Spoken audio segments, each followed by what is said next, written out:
If your Kia Soul key fob suddenly stops working, don't panic. It's a common problem with a few simple fixes. Here's what you need to know. First, let's check the basics. Most of the time, a dead battery is the culprit.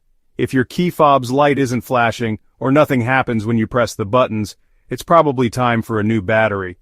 You can pick one up at almost any store, and changing it just takes a few minutes. Next, make sure you're close enough to your car. The fob usually works within a few feet, but obstacles or interference can block the signal. Try standing right next to your Kia Soul and see if it responds. Still not working? Double-check that the battery is installed the right way. If it's upside down, the fob won't work at all. If you just change the battery and it's still not working, your fob might need to be reprogrammed. This can happen sometimes if the battery died completely.